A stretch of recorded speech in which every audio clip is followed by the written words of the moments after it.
Good morning, students. I am Imabong Harrison and I'll be talking on diabetes mellitus. So what are the learning objectives for this study? At the end of the lectures, the students will be able to define diabetes mellitus, explain the types of diabetes mellitus, explain the diagnosis of diabetes mellitus, discuss the pathophysiology of diabetes mellitus, discuss the medical and nursing management of diabetes mellitus. By way of introduction, diabetes mellitus refers to a group of diseases that affect how the body uses sugar. The main cause of diabetes varies by type, but no matter what type of diabetes an individual has, it can lead to excess blood sugar. So now, definition of diabetes. Diabetes is a chronic disease that occurs either when the pancreas does not produce enough insulin or when the body cannot effectively use the insulin it produces. Insulin is an hormone that regulates blood glucose. So now, what are the types of diabetes? The first one we are going to talk about is type 1 diabetes. Type 1 diabetes is also known as insulin dependence, juvenile diabetes, childhood onset. This type of diabetes will need daily administration of insulin. And why does it need daily administration of insulin? This is because the beta cells do not produce insulin at all, and this individual will need daily administration. The next one is type 2. Type 2 affects how the body uses sugar for energy. It stops the body from using insulin properly, which can lead to high levels of blood sugar if not treated. So now, gestational diabetes. Gestational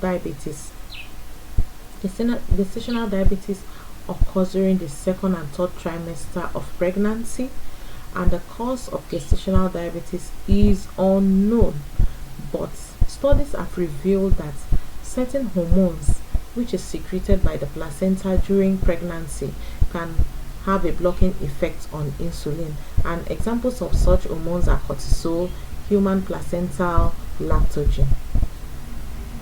So now, what are the causes of diabetes mellitus?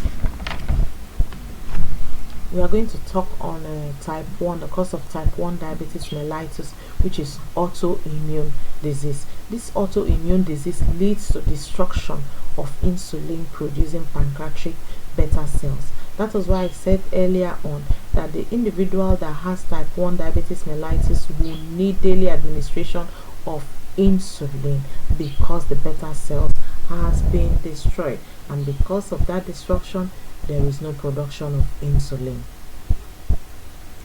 The next one is causes of type 2 diabetes mellitus. Type 2 diabetes, the most common form of diabetes, is caused by several factors, including lifestyle factors and gene. And what are these lifestyle factors? Overweight, obesity, physical inactivity. All these factors leads to extra weight, and then extra belly fat, which is linked to insulin resistance. Another cause of type 2 diabetes is insulin resistance, when there is enough insulin in the body but there is resistance somewhere, and then the muscles, liver and fat cells cannot use the insulin well. Other causes are drugs like corticosteroid, thiazides, diuretic, which may interfere with insulin in the body. And then liver disease, particularly cirrhosis of the liver, may be associated with impaired glucose. Okay, another one is gene and family history. When it runs in family, an individual will definitely have it. So now, diagnosis of diabetes mellitus. The first one is fasting blood glucose, 2-hour postprandial blood glucose tolerance test. So under fasting blood glucose, when the sugar levels are 126 milligram per deciliter, which is equivalent to 7.0 millimole per liter, then diabetes is diagnosed. The 2-hour postprandial blood glucose is measured in milligrams per deciliter, and then it varies with age. When an individual's levels is less than 140 milligram per deciliter, then the person does not have diabetes. But if it is less than 180 milligram per deciliter, then diabetes is diagnosed. And then glucose tolerance test. This is done in the lab to check how the body moves sugar from the bloodstream to the body tissues. Okay, so now the pathophysiology of diabetes mellitus. What happens in diabetes mellitus is that in an healthy individual, the islet of Langerhans in the pancreas secretes insulin into the bloodstream, which in turn lowers the blood glucose level by allowing glucose to enter the body cells where it is metabolized. But due to the above mentioned cause, which I mentioned earlier, there may be no insulin to act on glucose, and when there is no insulin to act on glucose, there is accumulation of glucose in the blood, and when there is accumulation of glucose in the blood, it is referred to hyperglycemia. And when there is accumulation of glucose in the blood, it means there will be so much glucose in the blood, it will lead to renal tubular reabsorption mechanism for glucose. What I'm trying to say is that the renal tubular reabsorption mechanism for glucose will be impaired, and some of the glucose will be excreted in urine, which is glycosuria. This occurs when the glucose level exceeds 180 milligram per 100 ml of blood. Take note of that. And then to eliminate glucose, the body will try to eliminate this glucose that is accumulated in blood. So to eliminate glucose, so much water will be excreted. The high molecular weight of glucose enhances an excretion of excessive urine. The frequent passage of large quantity of urine is known as polyuria. As water is lost due to excessive urine, the patient feels thirsty and drinks a great deal of water, polydipsia. As the process of impairment in glucose uptake continues, the body's requirement for energy continues, and in order to meet the energy requirements, the patient feels hungry and increases his intake, a condition which is called polyphagia. That is, patient eats so much in order to meet the rising need of the energy. So now, what are the signs and symptoms of diabetes mellitus? Increased thirst, polydipsia, dry mouth, frequent urination, fatigue, blood vision, polydipsia, polyuria, polyphagia, dehydration, pruritus vulvae, unexplained weight loss, numbness or tingling sensation in the hands, slow healing of sores or cuts, frequent skin or vaginal yeast infection. So now the medical management of an individual with diabetes mellitus. The first one is insulin, long and rapid acting. This is given as injectables, and it is given to patients with type 1 diabetes because the patient needs daily administration of insulin.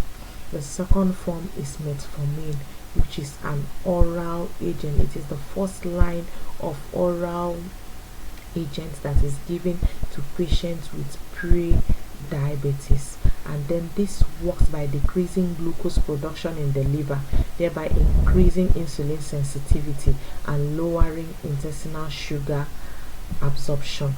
The next one is glipizide. Glipizide works by stimulating insulin secretion from the beta cells in the pancreas.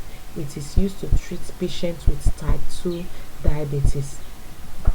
And then this glipizide is contraindicated in patients with type 1 diabetes because it cannot be combined with insulin. That is because the patient who has type 1 diabetes is taking insulin daily, and then glipizide should not be combined with it. When it is combined, it causes severe hypoglycemia.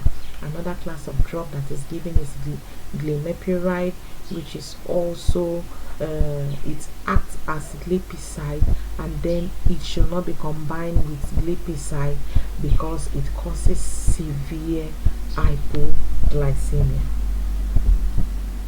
So now, nursing management of a patient with diabetes mellitus. The first thing is diet.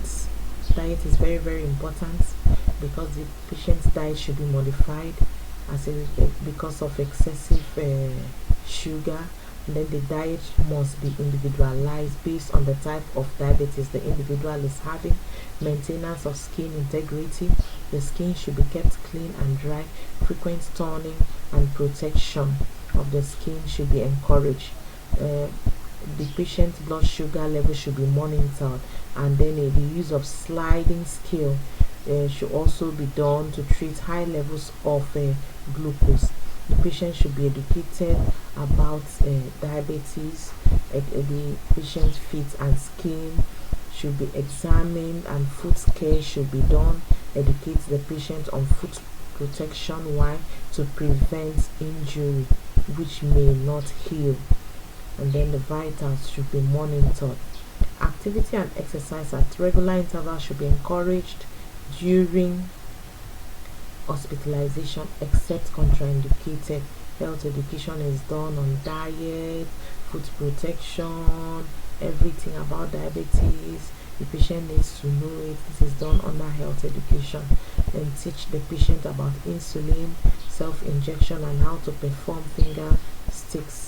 This is because the patient is taking insulin daily, and the patient will not be going to the hospital daily, so the patient has to be taught how to inject himself with insulin, and then how to do finger stick pricks, maybe to check the sugar level. The patient should also be encouraged on annual visit to the dentist, ophthalmologist, etc.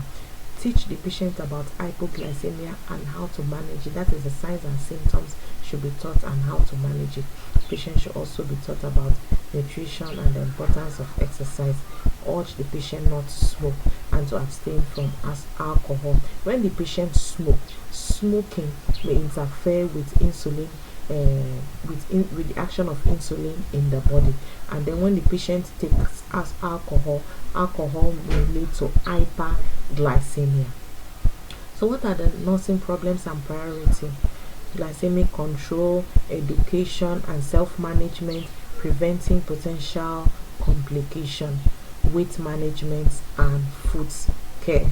So we have come to the end of the lectures, and what I have for you is an assignment. So you are going to draw out a nursing care plan for a patient with diabetes mellitus and submit it to me.